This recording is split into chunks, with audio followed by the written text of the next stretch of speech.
Juliano, el apóstata, fue un emperador de los romanos desde el 3 de noviembre del 361 hasta su muerte, el 26 de junio del 363.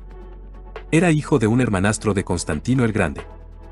Él y un hermano suyo fueron los únicos supervivientes de la purga que acabó con los familiares de su dinastía en el 337.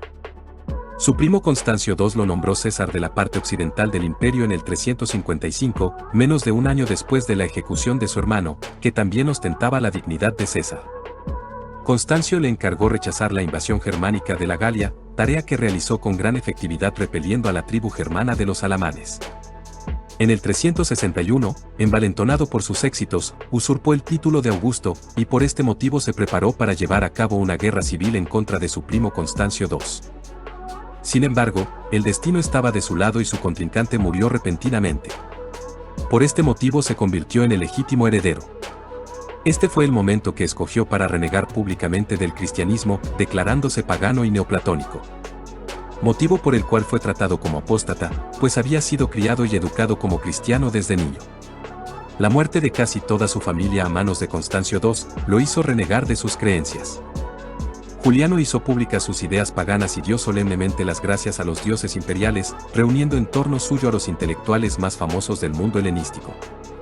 El propio Juliano atestigua, en sus correspondencias, que el cristianismo le había sido impuesto desde niño. Pero que, en su interior, nunca había aceptado realmente ninguna religión hasta que leyó los poemas homéricos, los cuales le impresionaron sobremanera.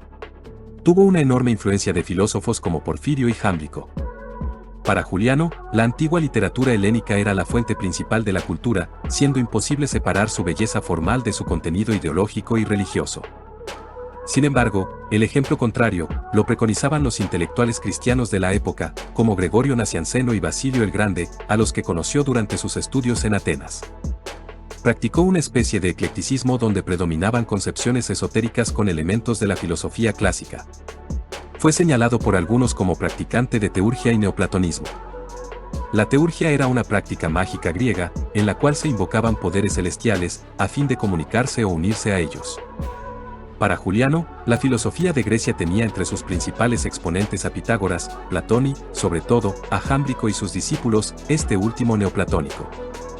Así las cosas, Juliano pretendía ser filósofo hasta en el atuendo físico, era un hombre propenso al misticismo y a las prácticas adivinatorias. Sin embargo, no todas las tendencias filosóficas eran de su agrado. Detestaba por igual a los paganos agnósticos, como a los cínicos, y a los cristianos. Basaba su crítica al cristianismo en acusaciones como la discordancia de los evangelios, por ejemplo, la oposición entre el monoteísmo judío y el concepto de la Trinidad cristiana. Juliano apoyó a los cultos paganos más populares de entonces, como los misterios de Mitra y los sortilegios del culto de Hécate. Se instituyó a sí mismo como descendiente del dios Sol, y declaraba que recibía visiones directas de este y de un supuesto genio del Estado. De acuerdo con el historiador cristiano Sócrates Escolástico, Juliano se creía a sí mismo la reencarnación de Alejandro Magno. Siendo esto posible a través de la transmigración de las almas, en armonía con el pensamiento pitagórico. Como es conocido, con el Edicto de Milán de Constantino el Grande, el cristianismo pasó a ser religión tolerada, a la par de los otros cultos imperiales. No obstante, cada vez más se hacía más difícil a los otros ritos competir con la nueva doctrina del Nazareno. En consecuencia, uno de los primeros actos del nuevo emperador fue proclamar la libertad de cultos y religiones. Así suprimió toda la legislación represiva que de facto había hecho del cristianismo la religión del Estado. Proclamó un edicto en el año 362 que impedía el acceso de los cristianos a la enseñanza de las letras clásicas. Constantino y su inmediato sucesor habían prohibido la conservación de los templos paganos, y algunos de estos templos fueron destruidos o convertidos en templos cristianos. Juliano terminó con la cristianización y con la destrucción de los templos. Al tiempo que decretó la restauración de los cultos paganos y la devolución de los bienes confiscados por Constantino y sus sucesores. Ordenó además la reconstrucción de los templos paganos arruinados. Juliano se propuso la tarea de organizar una especie de anti-iglesia pagana, capaz de atraer nuevos prosélitos. En este sentido, trató de reorganizar el clero pagano de forma similar a la Iglesia católica. A tal efecto, instauró en cada provincia una especie de institución de sacerdotes paganos. El emperador se proclamó como Pontifex Maximus, en concordancia a como se hacía otrora. Al clero pagano le concedió también privilegios fiscales e intentó fomentar en él las dos virtudes que consideraba válidas en la moral cristiana: la pureza de costumbres y la caridad, que él denominaría filantropía, disponiendo algo semejante a la excomunión para aquellos sacerdotes paganos que no cumpliesen con sus deberes. Otra de las acciones de Juliano fue suprimir las rentas concedidas al clero cristiano por Constantino, así como la jurisdicción episcopal.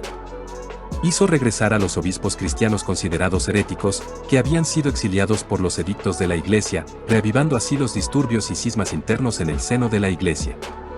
En una clara política de «divide y vencerás». Apoyó a los judíos, enemigos de los cristianos, promoviendo su culto y la reconstrucción del tercer templo de Salomón en Jerusalén, lo cual finalmente no se realizó. A pesar de todo, la Iglesia cristiana finalmente salió victoriosa, ya que se vivían nuevos tiempos y era un cambio de paradigma. Incluso en el turbulento Egipto, desgarrado por las luchas entre docenas de tendencias, el obispo Atanasio logró unirlas momentáneamente contra su enemigo común. Finalmente, Juliano el Apóstata murió cuando se retiraba de la guerra emprendida contra los persas sasánidas. Según las leyendas, un soldado misterioso y desconocido le lanzó una lanza, la cual lo laceró, muriendo poco después. Se dice que, herido de muerte, sacó de su cuerpo la lanza y la tiró al cielo diciendo: «Oh Nazareno, has vencido».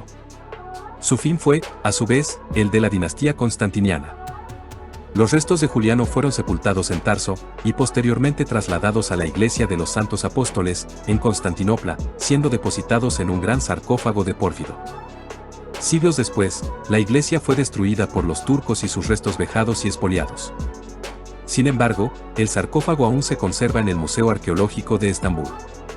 Todo sobre historia y cultura universal. Lo invito a suscribirse al canal y a compartir los vídeos. Muchas gracias.